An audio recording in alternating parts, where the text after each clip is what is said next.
In other news tonight, the House of Representatives is raising against time to have the draft Bangsamoro Basic Law approved in the next 2 weeks. Aside from the BBL, also a priority is the passage of the proposed national budget for 2016.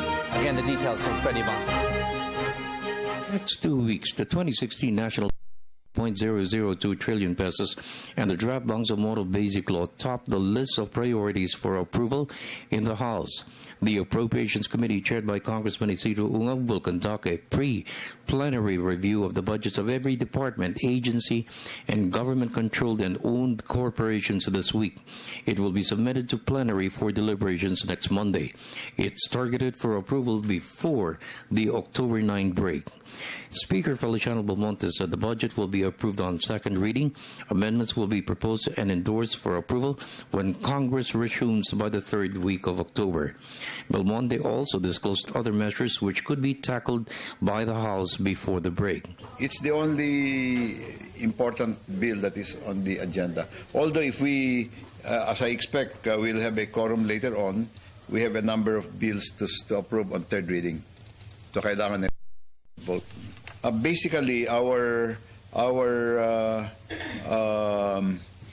we had agreed on with the Senate as priorities are basically off our hands already. They are now in the hands of the Senate.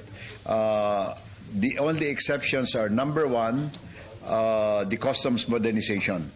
Okay, that's very important. And we hope that the Customs Modernization Act will pass. So it is among those that we hope to pass. We have several bills that are on BICAM, and I hope including the incentives transparency, yung TIMTA. So I'm also hopeful that these are really very important, particularly since by the end of the year we will be part of the ASEAN trade zone, no? Kailangan in place itong mga ganitong klaseng bills. They promote the competitiveness of our country. They promote our country as a inviting and good place for foreign direct investments and so forth. The House is also raising against time to approve the draft Bangsamoro Basic Law. Its approval has been haunted by the failure of the ad hoc committee of the Bangsamoro, chaired by Congressman Rufus Rodriguez, to defend the measure due to the lack of a quorum. So far, there are still 18 members listed to conduct their interpellations of Rodriguez and the vice chairpersons of the House ad hoc committee on the Bangsamoro. It's a must for Congress to approve the draft Bangsamoro Basic Law to fast-track the implementation of the peace agreement signed by the government and the Moro Islamic Liberation last year.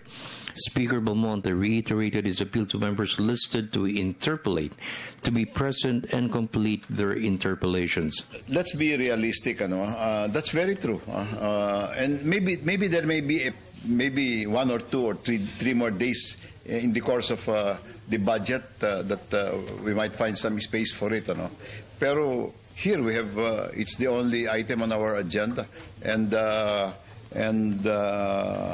I just hope that the people who want to ask will stay and ask. Pero huwag naman yung repetitious question na tinanong na in the committee level, tinanong na sa kung ano, tapos tatanungin uli rito. Yun naman ang point ko. Ako, frankly, I'd like to give the members a chance to vote on it freely, without any kind of pressure on my part, and let them voice their own vote. In the meantime, Belmonte said the approval of the anti-dynasty bill will not happen in the 16th Congress. The measure, authored by Congressman Edgardo Erice and Nery Colmenares, is dead since a significant number of their peers belong to political clans.